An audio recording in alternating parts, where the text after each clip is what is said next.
warahmatullahi wabarakatuh. Halo semuanya, perkenalkan nama saya Erva Isana.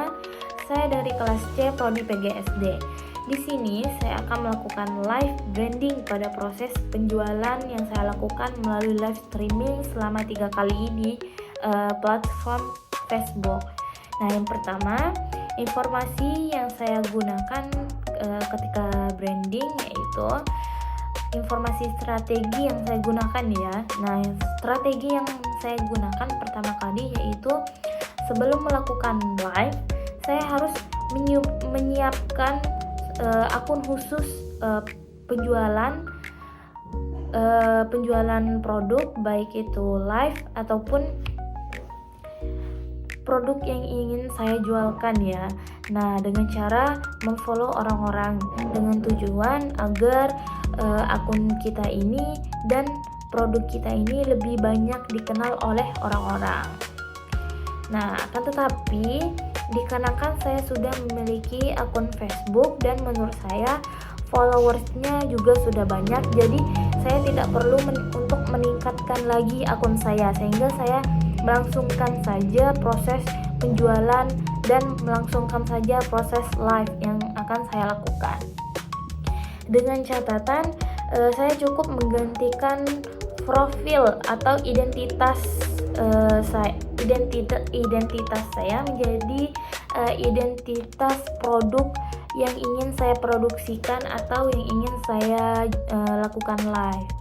Lalu yang kedua, saya menyiapkan skrip atau menyusun skrip sebelum melakukan live produk agar ketika di dalam kamera saya tidak terlalu menonton, sehingga customer yang menonton ketika customer yang menonton dan mendengar, mereka juga tidak bosan. Lalu untuk mengenalkan produk sebelum melakukan live, saya juga membuat postingan baik dari cerita ataupun postingan ya di Facebook agar para pengikut saya atau orang-orang lebih mengenal produk apa yang akan saya produksikan.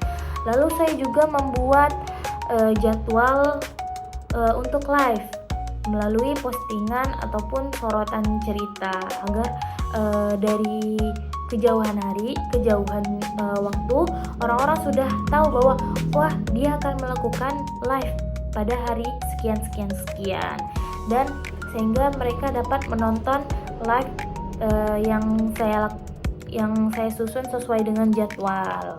Nah, dengan itu saya menerapkannya. Yang pertama, saya harus menyiapkan kebutuhan live yang saya perlukan sebelum melakukan live, seperti produk yang sudah siap, lalu kamera yang sudah standby, dan peralatan kebutuhan live lainnya. Nah, yang kedua, saya mulai melakukan live sesuai dengan skrip yang saya susun. Nah, dikarenakan saya baru atau dikenal dengan pemula live, di sini saya memperkenalkan diri dan juga produk yang menjadi bahan diskusi pada live, serta saya juga akan memberi ruang kepada customer untuk jika ingin bertanya, baik itu melalui via WA, Messenger ataupun komentar. Nah, selain itu saya juga pada diskusi live ya, ketika customer masuk ke dalam platform live saya ataupun masuk ke dalam ruang live saya, di situ saya akan meyakinkan para customer bahwa produk yang kita produksi ini benar-benar memberi kualitas yang sangat baik itu dari segi rasa, bentuk, lalu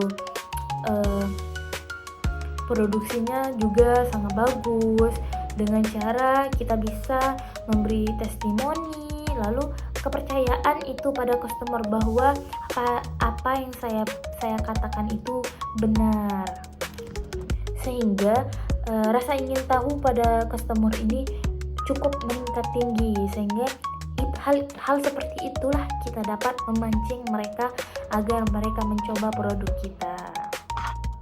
Nah, untuk hasilnya ketika saya melakukan live selama 3 kali di platform FB ini ya, menurut saya sudah cukup maksimal dan cukup berhasil, karena menurut saya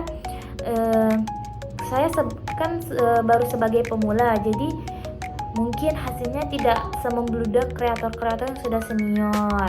Akan tetapi banyak customer atau orang-orang yang kepo dengan live penjualan produk saya, sehingga mereka bertanya-tanya melalui via komentar, WA ataupun messenger yang sudah saya sematkan.